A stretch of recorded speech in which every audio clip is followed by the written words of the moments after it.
Fala pessoal, tranquilo? Agora a gente vai continuar aqui a nossa saga aqui para fazer um page object, tá? A gente vai fazendo ele aos poucos, beleza? O que que eu mudei aqui? Lembrando aqui que a gente fez na aula passada os arquivos de configurações. Eu adicionei, primeiro eu arrumei a base URL aqui, né? Eu coloquei HTTP e tudo mais. Pode não influenciar no seu teste, mas eu acho mais legal assim.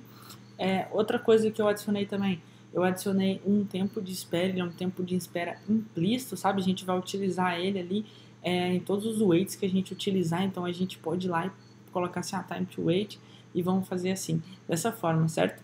Então agora primeiro a gente vai fazer os arquivos de hooks, tá? O que são os nossos arquivos de hooks? Eles são os arquivos que vão ser responsáveis por iniciar e terminar o teste, então eles vão abrir a página e tudo mais. Geralmente quando eu crio um arquivo aqui na nossa estrutura, eu coloco o nome dele, hooks, tá? Eu coloco mais ou menos a nossa estrutura, então vai ser pages.commons.robot.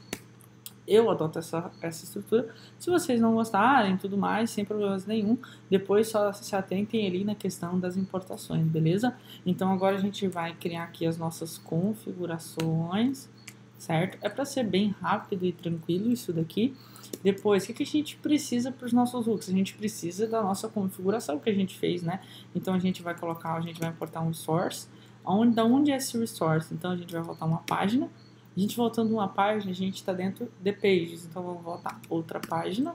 Agora a gente está na raiz do projeto. Então config/config.robot. Então aqui a gente já tem todos os dados relacionados às nossas configs.robot, certo? Então aqui o que acontece? Tu pode inserir documentação, o que vocês quiserem, tá? Eu vou deixar sem documentação. Vou colocar aqui agora keywords, tá? Que é um conceito diferente dos conceitos que a gente já viu até agora, porque antes a gente tinha visto o conceito de variáveis, a gente criava um valor, uma variável. Agora a gente vai criar uma keyword. Uma keyword nada mais nada menos do que um conjunto de variáveis, tá? E essas variáveis, elas vão nos ajudar no sentido de realizar ações, né? As keywords, quando eu digo que elas são variáveis, é que elas são uma string, tá? Uma palavra, que essa palavra é feita como uma variável e toda vez que tu chama ela, ela chama um método, tá? Então é meio que tu dá um nome especial a esse método, né? Um Keyword Driving Test. Então é um teste direcionado às palavras-chave, né? Então a gente vai utilizar essas palavras-chave, certo?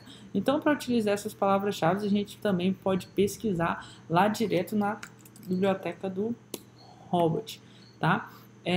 Eu vou abrir ela aqui para a gente ir visualizando o que a gente pode utilizar, tá? Mas vocês podem ficar super tranquilos, com o tempo vocês também vão pegando o hábito e reconhecendo essas palavras-chave, tá? Então eu vou abrir aqui o Selenium Library para a gente ter esse hábito de estar programando, fazendo o nosso teste, sempre com a biblioteca do que a gente vai utilizar. A primeira coisa que a gente precisa fazer para começar um teste nosso é abrir o browser, né? Então, como é que a gente vai abrir o browser? Aqui tem um exemplo, ó. A gente pode colocar um Open Browser da tab, colocar a URL e colocar o browser que a gente quer.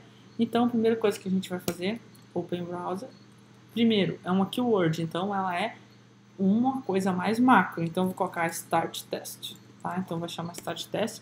O Start Test ele vai ter uma série de ações. A primeira vai ser abrir o browser. Aonde ele vai abrir esse browser, né? Porque se a gente olhar o nosso aqui, tem primeiro o local e depois o próprio browser. O primeiro local é a nossa base URL. Essa base URL foi o que a gente definiu aqui.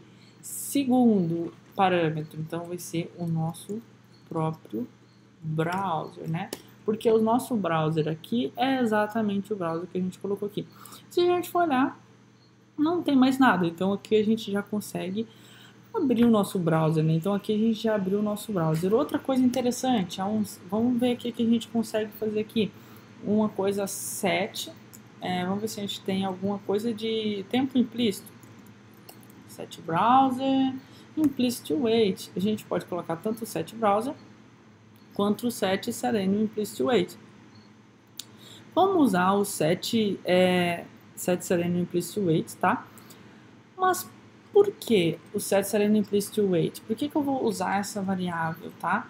Basicamente é o seguinte, toda vez que a gente roda os nossos testes, tá? A gente tem uma coisa super interessante que é o tempo de espera. Dentro do nosso teste, a gente sempre vai ter dois possíveis erros. Lembra lá do nosso primeiro? O primeiro é, a gente falou que existe aquele elemento e ele não existe de verdade.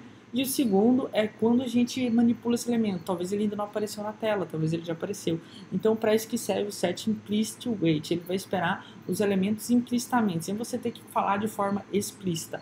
Em alguns momentos a gente vai precisar disso, quando a gente precisa de um elemento visível, alguma coisa, e esse elemento já está no HTML. O implicit wait ele vai funcionar quando o elemento ainda não estiver no HTML, ele ainda não for renderizado, ele vai esperar dessa maneira. Então, quanto tempo a gente espera? A gente vai esperar o nosso time to wait, que a gente colocou lá no nosso config, né? Pô, mas o que mais que ficou faltando aqui? Vamos ver se a gente consegue fazer um resize da nossa tela, porque a gente precisa fazer uma manipulação do nosso browser, né? Vamos ver o que a gente pode fazer com o nosso browser. A gente tem close browser, a gente tem maximize, aí a gente tem aqui, ó, switch window size, que a gente coloca aqui, certo? Olha, então a gente já tem um exemplinho aqui, a gente vai usar esse set window size para a gente colocar o tamanho do nosso browser. O primeiro tamanho do nosso browser, qual que é? É o nosso, vamos ver aqui qual que é, né? É o altura, o valor maior. Então vai ser a largura, desculpa, width. Depois a gente vai usar o nosso browser, que é a nossa altura, né? Então, basicamente é isso daqui que a gente vai ter o nosso start test. Pô, mas o que acontece? Quando a gente começar um teste, o que ele vai fazer? Ele vai abrir o browser, vai fazer o resize da tela e ele vai setar uma espera implícita pra gente. É só isso que a gente precisa e depois disso a gente vai conseguir fazer nossos testes normalmente, porque a gente já vai estar no site, vai estar na resolução do cliente e a gente já vai ter a espera implícita toda pronta. Agora a gente vai para a parte de finish test, tá? Porque aqui o nosso teste vai acabar. O que a gente precisa fazer antes do nosso teste? A gente vai precisar fazer um close browser, isso a gente vai precisar. Acho que é realmente o close browser, vamos dar uma olhada aqui, tá? Mas eu tenho quase certeza, aqui ó, close browser. Então você pode só rodar essa keyword dessa maneira aqui mesmo, tá? Só que a gente tem um problema, a gente precisa desse close browser, mas os nossos testes são rodados muito rápido. Como é que a gente vai saber se o resultado final, se aquele estado final é realmente o estado final que a gente precisava? Vamos fazer uma coisa bem interessante aqui, tá? Vamos procurar alguma coisa chamada Capture Page Screenshot. Então, a gente vai colocar aqui Capture Page Screenshot. O que ele vai fazer? Antes de fechar o nosso browser, ele vai tirar um screenshot da tela e vai inserir no nosso relatório. Agora, começou o teste, abriu o browser, setou a resolução, depois disso setou uma espera implícita, o nosso teste vai rodar, tá? E vai ser os nossos próximos passos daqui pra frente, tá? Então, até aqui, show de bola. Esse aqui era uma aula pra gente fazer o hooks, eu ia passar também a parte do pages, tá? Mas eu vou dividir em outra aula agora a parte do pages. Os nossos pages vão utilizar esses hooks de uma maneira mais indireta na hora que a gente for criar nossos testes. E agora a próxima aula vai ser pages e page register. Beleza, pessoal? Valeu e por hoje é só.